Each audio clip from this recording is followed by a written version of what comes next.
Hey everyone, welcome back to Toyota Duo. My name is Josh, and today we've got a 2025 Toyota Camry XLE. This one's in the pearl white, which I really like personally. But I'm going to be showing you your different drive modes on this vehicle. And to do that, we got to hop in the car. Now this is an XLE with a Premium Plus package, which we can dive deep into in another video, but it's just going to have a bunch of equipment.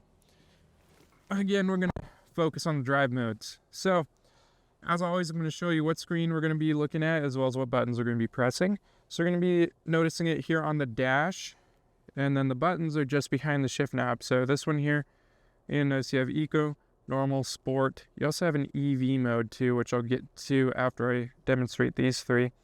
Now, Eco, Normal, and Sport, with these, you can change it while driving. You do not have to come to a stop. I know I get that question a lot. Want to make sure that's answered for everybody.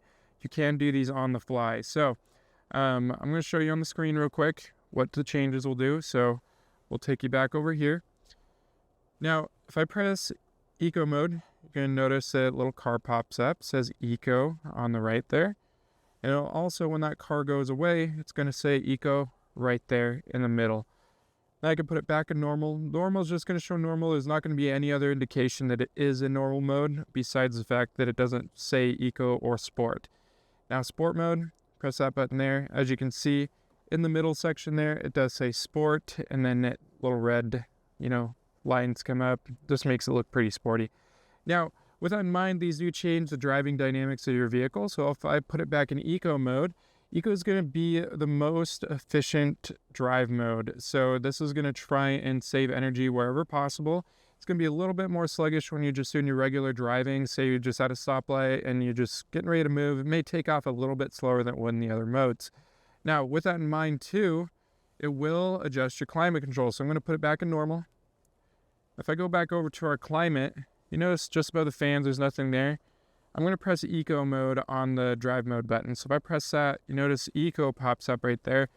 And I'm not sure if you guys heard it, but the fans turn down just a little bit. So it's going to try and conserve energy by reducing the output on the fans.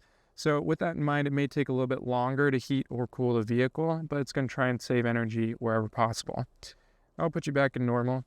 Now, if we press Sport mode, Sport is literally just for fun. It's going to give you access to that power a little bit sooner than it would in Eco or Normal. It's going to keep you at higher RPMs and just make it a little bit more dynamic drive for you. Now, with that in mind too, Eco, Normal, and Sport, if you're in any of these modes here and you floor it, it will give you the same reaction. It's always going to give you access to that power, especially for safety reasons. Sport just gives it to you a little bit earlier, especially with your, basic driving, just your daily driving. Now I'll show you the EV button. So if you go over here, the EV mode is actually going to be behind your Eco, Normal, and Sport. It's going to be this guy right here. Now, in my opinion, it's kind of a gimmick button because the car does it by itself anyways, and I'll show you what I mean by that. So, if I go over here, because these are hybrids, if you see on the left there, it says EV mode right there. Now, I'm going to press the EV mode button, and ta-da, look at that, it says EV mode just below the EV mode button. So, yeah, it's kind of redundant in that regard. It does it pretty much by itself, but it makes people feel better, like, hey, I told the car to do that.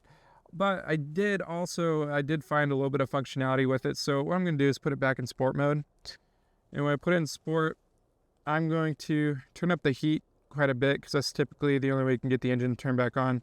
So you notice I just turned up the heat all the way. Fan just turned on, and EV went away.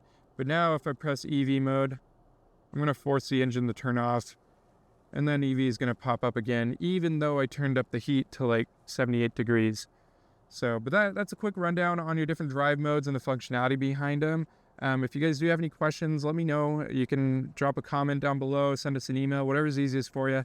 I'm more than happy to make another video and go over some more questions. But yeah, we'll see you guys in the next one, and don't forget to like, share, and subscribe. Thanks.